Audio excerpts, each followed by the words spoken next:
Have you ever wondered why some legends persist through centuries, passed down as whispers of warning? Stories that transcend time often hold a fragment of truth, dark truths that defy explanation. Tonight, we delve into one such legend, Pandora's box. A name that echoes through myths and nightmares alike. What if I told you that this myth wasn't just a tale, but a chilling reality? A forbidden artifact capable of unraveling the fragile fabric between our world and something far more sinister. Meet Lucas Marlowe, a distinguished antiquities collector who thought he had seen it all. But Lucas' life took a horrifying turn when he acquired an unassuming, weathered box etched with cryptic symbols and a warning carved deep into its surface. Do not open, for what lies within is not meant for this world. Lucas, a man known for his insatiable curiosity, dismissed the warning as mere theatrics, a clever ruse to inflate the artifact's value. Little did he know, this single act of dismissal would spiral into an unspeakable nightmare. On the night the box arrived at his sprawling, dimly lit estate, the air seemed to shift. The shadows stretched unnaturally long, and the atmosphere carried an unsettling weight, as though the house itself held its breath. The delivery man, pale and visibly uneasy, handed over the package and left without a word, his hurried footsteps fading into the cold silence of the evening. Alone in his study, Lucas examined the box under the flickering glow of an antique lamp. The craftsmanship was exquisite, the engravings almost hypnotic. Yet there was something about it, something that felt alive. As Lucas set the box down, an inexplicable chill ran through his spine, followed by an eerie sensation, as if unseen eyes were watching his every move. For a brief moment, the room felt unnaturally quiet, the kind of silence that presses against your ears and makes your heartbeat seem deafening. The faint rustling of leaves outside broke the spell, and Lucas chuckled nervously, shaking off the feeling. But the unease lingered, like an invisible fog curling around his thoughts. Just another artifact, he muttered, but his voice sounded hollow, even to himself. Before we unravel what happened next, make sure to subscribe to the channel, leave a like, and hit the notification bell. What Lucas discovered that night goes beyond fear, beyond logic, into the realm of the unimaginable. Prepare yourself, because the true horror lies not in what you see, but in what you feel creeping just out of sight. Lucas Marlowe had always prided himself on his rationality. Yet, as the night deepened and shadows swallowed the corners of his study, the box began to take on a presence of its own. Its intricate carvings shimmered faintly under the lamplight, almost as if they were moving. Dismissing his unease as fatigue, Lucas retired to his bedroom, but sleep eluded him. The wind outside howled like a mournful dirge, and his usually quiet estate felt alive. At precisely 3 a.m., a sound echoed through the halls. It was faint at first, a soft scratching, like nails dragging across wood. Lucas jolted awake, his heart pounding in his chest. His first thought was of an intruder, but as he strained to listen, the sound became more distinct. It was coming from the direction of the study, where the box had been left. Grabbing a flashlight, he crept through the darkened corridors, each step echoing ominously in the stillness. As he approached the study, the scratching stopped abruptly, leaving a suffocating silence in its wake. The door creaked open under his trembling hand, revealing the room bathed in an unsettling dimness. The box sat exactly where he had left it, but the air felt heavier, thicker, as if the room itself was holding its breath. The flashlight flickered, casting erratic shadows on the walls. Lucas moved closer, his eyes locked on the artifact. That's when he saw it, a faint trail of black dust leading away from the box and disappearing beneath the heavy oak desk. Before he could investigate, the faintest of sounds broke the silence, a whisper, low and guttural, like a voice trying to claw its way through a veil of static. It spoke no language Lucas could understand, yet the words sent icy tendrils of fear coursing through his veins. His breath hitched as the flashlight flickered again, plunging the room into darkness for a split second. When the light returned, the box was no longer where he had left it. Panicking, Lucas scanned the room, his pulse hammering in his ears. The box now rested on the opposite end of the study, its lid slightly ajar. A thin tendril of smoke curled out from within, carrying an acrid, sulfuric scent that made his eyes water. Lucas stumbled backward, his rational mind scrambling for explanations. Was he imagining things? Had the box been tampered with? His thoughts were interrupted by a sudden noise behind him, a single, heavy thud, like the sound of a door slamming shut. He spun around, the beam of his flashlight cutting through the darkness, but the room was empty. The door to the study, however, was now closed. The whispering returned, louder this time, and Lucas felt an overwhelming urge to flee. But something rooted him to the spot, a primal fear that paralyzed his body. The air seemed to vibrate with a low, resonant hum, and he swore he could hear faint footsteps circling him, though no one was there. Gathering every ounce of courage, Lucas stepped toward the box, his hand trembling as he reached for the lid. Just as his fingers brushed the edge, the whispering stopped. The silence that followed was deafening, oppressive. He felt a sudden drop in temperature, and his breath formed visible puffs in the freezing air. The lamp on his desk flickered once, twice, and then shattered, plunging the room into pitch-black darkness. In that suffocating void, Lucas felt something brush against his arm, a fleeting, ice-cold touch that sent him stumbling backward. His flashlight fell from his grasp, clattering to the floor and spinning wildly, its beam illuminating the room in chaotic bursts. In one of those fleeting moments of light, Lucas saw something that would haunt him forever, a pair of glowing, crimson eyes staring at him from the corner of the room, unblinking and filled with malevolence. The flashlight sputtered and died, leaving Lucas alone in the darkness with the box, and whatever had been unleashed from within. The following morning, Lucas awoke slumped in his chair, his body drenched in cold sweat. The study was eerily quiet, as though the events of the night before had never occurred. Yet, the box sat ominously on his desk, its lid fully closed, the carvings on its surface looking sharper, more defined. The air was still heavy, and an almost imperceptible hum seemed to emanate from the artifact, vibrating through the room like a low, malevolent heartbeat. Lucas dismissed his fear as the residue of a vivid nightmare, convincing himself it was nothing more than an overactive imagination. But the strange events were far from over. That day, peculiar things began to happen around the house. It started subtly, a misplaced item here, a faint knock on the walls there. Lucas chalked it up to fatigue and stress, yet the occurrences became harder to ignore. The grandfather clock in the hallway began to chime erratically, its haunting tone echoing through the estate even though it hadn't been wound in years.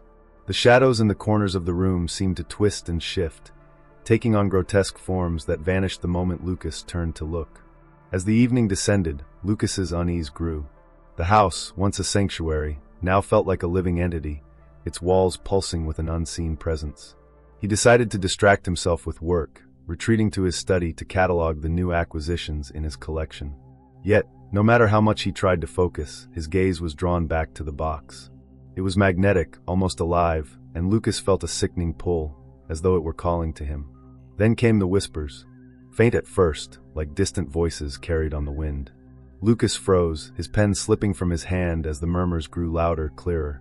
They seemed to come from all around him, a symphony of disembodied voices speaking in a language he couldn't understand. Panic surged through him as the room grew colder, the temperature dropping so rapidly that frost began to creep along the edges of the window pane. The whispers were soon accompanied by a sound that sent chills down his spine, the soft, rhythmic tapping of footsteps echoing through the hallway outside. Lucas rose cautiously, the creak of his chair sounding deafening in the oppressive silence. He approached the door and pressed his ear against the wood, his heart pounding in his chest. The footsteps stopped abruptly, and for a moment there was nothing but silence. Suddenly, a deafening bang shattered the stillness as the door flew open with an unnatural force, slamming against the wall. Lucas stumbled backward, his breath coming in ragged gasps as he stared into the empty hallway. The dim light flickered erratically, casting elongated shadows that seemed to stretch toward him like grasping hands. And then, just as suddenly as it had started, everything fell silent once more. Shaken, Lucas turned back to the desk, determined to put the box away, to lock it up and forget it ever existed. But when he looked at it again, something was different. The carvings on its surface had changed, the intricate patterns shifting into grotesque, writhing forms. His eyes widened in horror as he realized the figures were moving, their twisted faces contorting in silent agony, their hands reaching out as though begging for release. Unable to take his eyes off the horrifying display, Lucas felt a sharp pain in his head, a searing pressure that made him drop to his knees. Visions flashed before his eyes, fragments of places he had never seen, faces he didn't recognize, all consumed by darkness. He saw a figure, cloaked in shadows, standing over him, its hollow eyes burning like embers. "You opened the door," it whispered, its voice echoing in his mind. "Now you must face what lies beyond." As the vision subsided, Lucas was left gasping for air, the room spinning around him.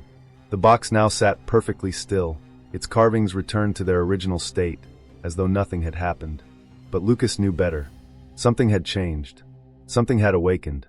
And it was only a matter of time before it revealed itself fully. As night descended once again, Lucas felt the weight of exhaustion pressing heavily on him. Yet, despite his fatigue, he couldn't bring himself to sleep. The events of the previous days played over and over in his mind, each moment steeped in an unshakable dread. The box sat ominously on his desk, silent now, but its presence was undeniable, a dark, pulsating energy that seemed to infect the very air around it. He decided he had to understand what he was dealing with. Ignoring every instinct screaming for him to leave it alone, Lucas placed his trembling hands on the box and lifted the lid once more. The moment the lid opened, the room plunged into an unnatural darkness. The soft amber glow of the lamp was snuffed out as though consumed by an unseen force. A low, guttural hum filled the air, reverberating through Lucas's chest like the growl of some ancient beast. Shadows began to pour from the box, slithering across the floor like living tendrils, creeping toward him with an almost predatory intent. He tried to pull away, but his body wouldn't respond. His hands remained fixed on the box, as if an unseen force held them in place. Suddenly, the shadows shot upward, consuming the walls and ceiling, until Lucas was enveloped in total blackness. Then the whispers began again, but louder this time, angrier. They overlapped in a chaotic symphony of voices, each one a desperate, enraged plea. "You shouldn't have opened it," one voice hissed. "You can't close it now," another spat. The air grew colder with every word, and Lucas could see his breath in short, panicked gasps. And then he saw them. Figures began to take shape within the darkness, twisted, contorted forms that barely resembled human beings. Their faces were hollow and featureless, yet their eyeless sockets seemed to burn with an intense, malevolent light. They surrounded him, their movements slow and deliberate, as though savoring his terror. One figure stepped forward, its elongated fingers reaching for him. Lucas felt a surge of primal fear, every instinct screaming for him to run, but he was frozen in place. The figure touched his forehead, and Lucas was thrust into a vision so vivid it felt real. He was standing in a wasteland of ash and shadows, the air thick with the stench of decay. The ground beneath his feet was cracked and dry, and rivers of black ichor snaked through the landscape. In the distance, he saw the box, larger than life, sitting atop a throne of bones. Figures knelt before it, chanting in a language he couldn't comprehend, their voices rising and falling in an eerie cadence. Suddenly, the box opened, and from within, a monstrous entity emerged. Its form was incomprehensible, a shifting mass of darkness and fire, its presence radiating an overwhelming sense of despair. Lucas felt its gaze upon him, even though it had no discernible eyes. "You are the key," it roared, its voice shaking the very ground. "Your fear sustains me." Lucas snapped back to reality, his body drenched in sweat and trembling uncontrollably. The shadows in the room were receding, slithering back into the box as if retreating into their lair. The lid slammed shut with a deafening thud, and the room was silent once more. But something was different now. The air felt heavier, darker, as though the house itself had been tainted by whatever he had unleashed. In the corner of his eye, Lucas noticed a small object on the floor. Picking it up, he realized it was a fragment of the box, a jagged piece of wood that pulsed faintly in his hand. As he stared at it, he felt a sharp, searing pain shoot through his palm. Dropping the fragment, he looked at his hand to find a strange symbol burned into his skin, an intricate pattern that matched the carvings on the box. The realization hit him like a thunderclap. Whatever had been inside the box wasn't just confined to it anymore. It had marked him, tethered itself to him, and now it was loose in his world. Lucas fell to his knees, his breath coming in shallow, panicked bursts. He could still hear the whispers, faint but ever present, echoing in his mind. "It's only the beginning." As the room settled into an eerie silence, Lucas understood one terrifying truth. There was no escape.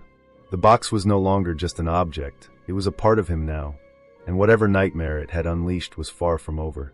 Lucas sat in the suffocating quiet of his study, the box now locked in a steel case. But the sense of safety was fleeting. The room felt alive with an oppressive energy. No matter how tightly he tried to seal the box away, its presence remained, a haunting weight in the air. The symbol burned into his palm throbbed with an unnatural heat, and the whispers, though faint, followed him relentlessly, seeping into his thoughts even during moments of silence. Convinced that answers might lie in the box's origins, Lucas dove headfirst into researching its history. He traced the artifact's path to its previous owner, a reclusive historian named Dr. Adrian Volkov, who had reportedly gone mad before vanishing under mysterious circumstances. Lucas unearthed Volkov's journals, now digitized and locked away in obscure archives. The entries were chaotic, filled with ramblings about the box being a gateway and warnings to never open it. One passage stood out. It feeds on what we fear most, twisting reality into nightmares. If you hear the voices, it's already too late. Lucas's breath caught as the words mirrored his own experiences. As he read on, the lights in the room flickered. He glanced up, his heartbeat quickening, and saw a faint shadow move across the corner of the room. Brushing it off as his imagination, Lucas returned to the journal, only to find the next passage burned into the screen. The mark is the tether. Once it chooses you, you are no longer safe, not in sleep, not in waking. That night, Lucas couldn't sleep. The whispers grew louder, their voices a tangled mass of anguish and mockery. He thought he saw movement in the mirror at the foot of his bed, his reflection grinning when he wasn't. He shut his eyes, but a sharp sound jolted him awake, a loud knock at his bedroom door. Heart pounding, he forced himself to investigate, finding the hallway empty. As he turned back, the door to his study creaked open on its own. Inside, the steel case lay ajar, the box sitting innocently on his desk. The lid was sealed, but the symbol on Lucas's palm burned brighter as he approached. On the desk beside the box, he found a photograph he didn't recognize. It showed a group of explorers in what appeared to be an ancient, crumbling temple. In the background, partially buried in the dirt, was the box. The explorers seemed unaware of the shadowy figure standing among them, a tall, humanoid shape with hollow, glowing eyes. Lucas's stomach churned as he noticed one of the explorers looked eerily similar to him.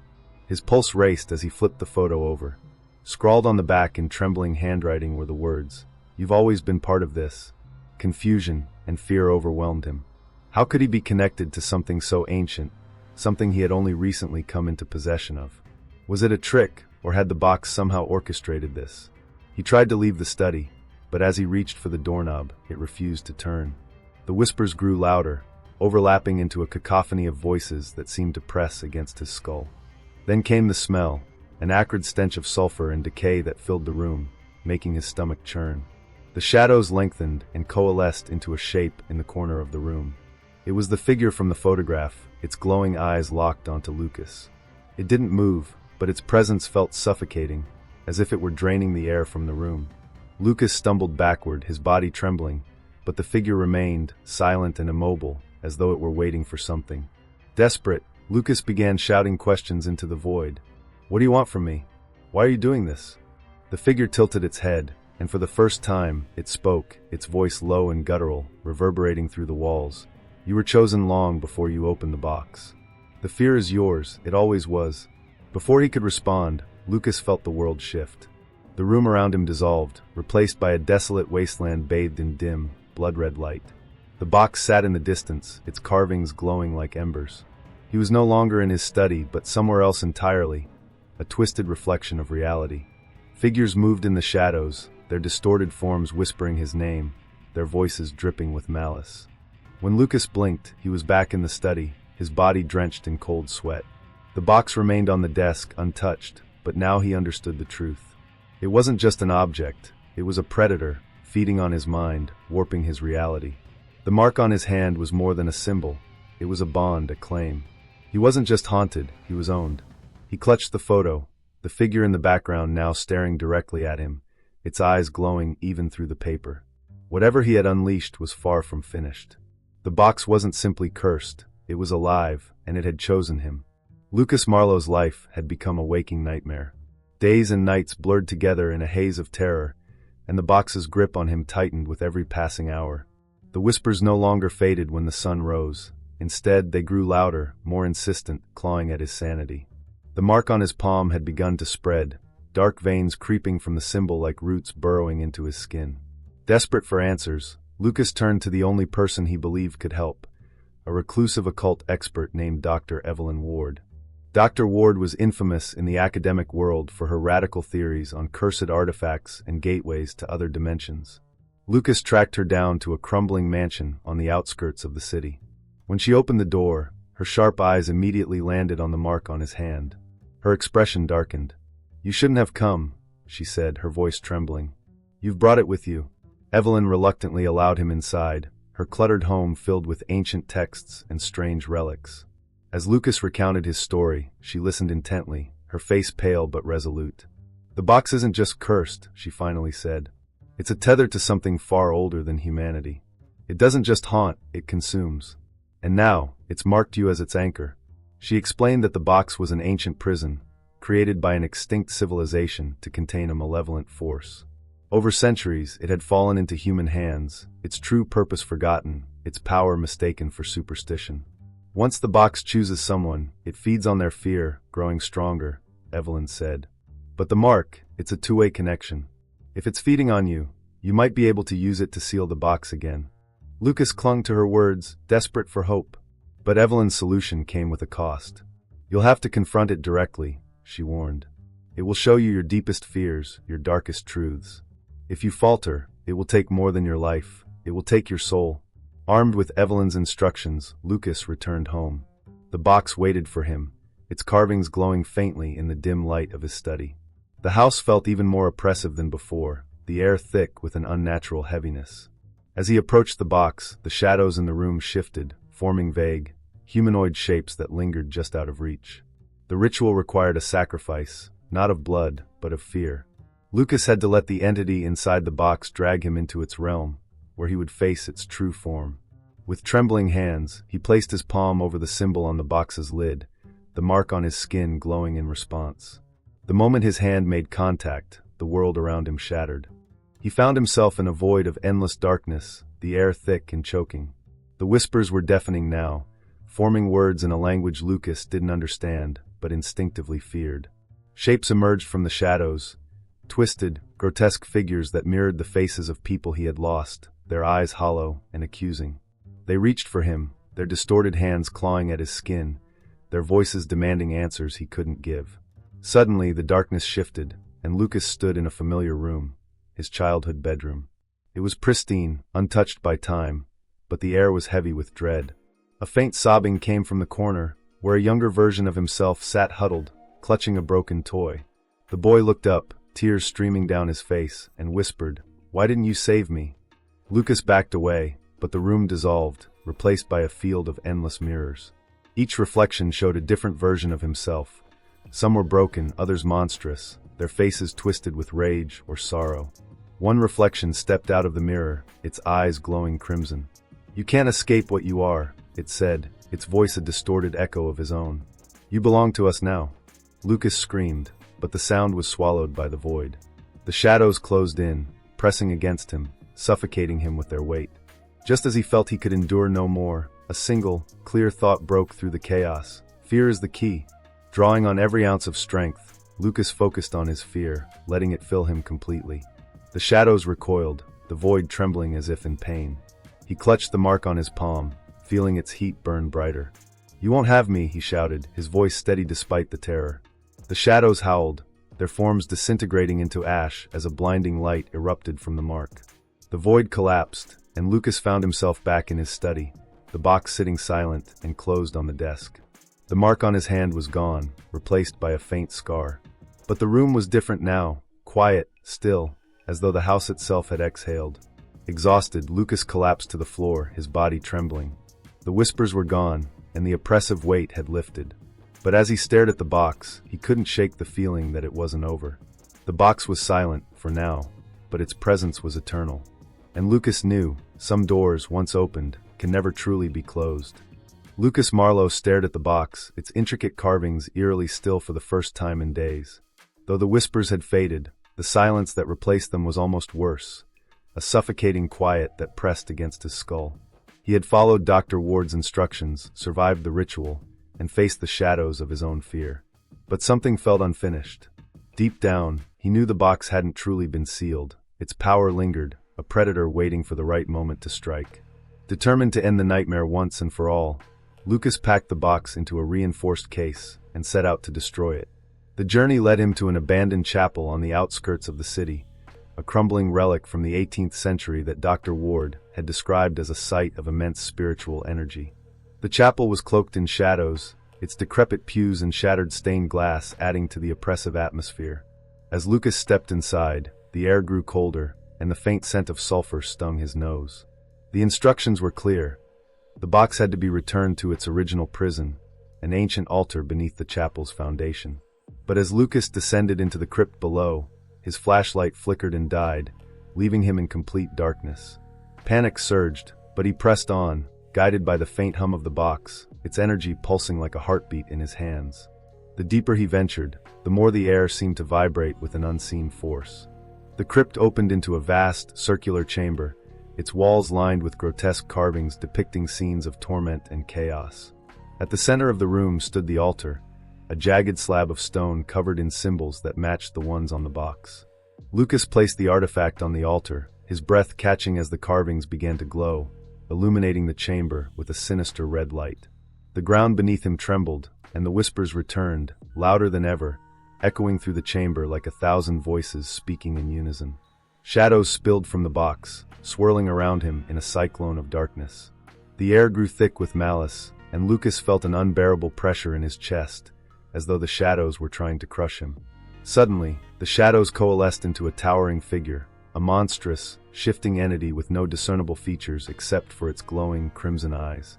Its form was amorphous, constantly shifting between smoke and solid mass, its presence radiating pure malevolence. "You cannot undo what has been done," it growled, its voice a low, guttural rumble that reverberated through the chamber. "You brought me here. Now you will serve me." Lucas fell to his knees, his body trembling as the figure loomed over him. The mark on his hand, thought to have disappeared, burned into his skin once more, its light dim against the overwhelming darkness. The entity extended a shadowy tendril, brushing against Lucas's forehead.